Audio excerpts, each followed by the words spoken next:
2009 പുറത്തിറങ്ങിയ 2012 എന്ന ഹോളിവുഡ് ചിത്രം കണ്ടവരുടെ മനസ്സിൽ നിന്നും ആ ചിത്രം നൽകിയ ഭീതി ഇതുവരെ വിട്ടൊഴിഞ്ഞിട്ടുണ്ടാകില്ല. ഭൂമിയിലെ സകല ജീവജാലങ്ങളെയും ഒന്നൊഴിയാതെ തുടച്ചു നീക്കുന്ന പ്രതിഭാസം ഭൂമിയെ വിഴുങ്ങിയാൽ പിന്നെ ഭൂമിയിലെ ജീവജാലങ്ങളുടെ അവസ്ഥ എന്തായിരിക്കും? സിനിമയിൽ കണ്ടതുപോലെ ഒരു രക്ഷാസങ്കേതം സാധ്യമാണോ?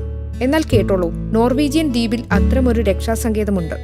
പക്ഷെ ഒരു കാര്യം മാത്രം, ഭൂമിയിലെ വിത്തിനങ്ങൾക്ക് മാത്രമാണ് ഈ സങ്കേതം രക്ഷയൊരുക്കുന്നത്.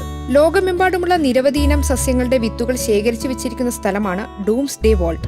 2008 ഫെബ്രുവരിയിൽ പ്രവർത്തനം ആരംഭിച്ച ഇവിടെ 74,000-ലധികം വിത്തുകളുണ്ട്. ലോകമെമ്പാടുമുള്ള മറ്റ് ജീൻ ബാഗുകളിൽ നിന്നും വിത്തുകൾ നഷ്ടപ്പെട്ടാലും എല്ലാം ഇവിടെ സുരക്ഷിതമായിരിക്കും. സമുദ്രനിരപ്പിൽ നിന്നും 150 അടി ഉയരത്തിൽ നിർമ്മിച്ചിരിക്കുന്ന ഡൂംസ്ഡേ വോൾട്ടിൽ -18 ഡിഗ്രിയിലാണ് വിത്തുകൾ സൂക്ഷിച്ചിരിക്കുന്നത്. 4000 വർഷം വരെ ഈ വിത്തുകൾ കേടുകൂടാതെ സൂക്ഷിക്കാൻ കഴിയും എന്നതാണ് ഈ വോൾട്ടിന്റെ പ്രത്യേകത.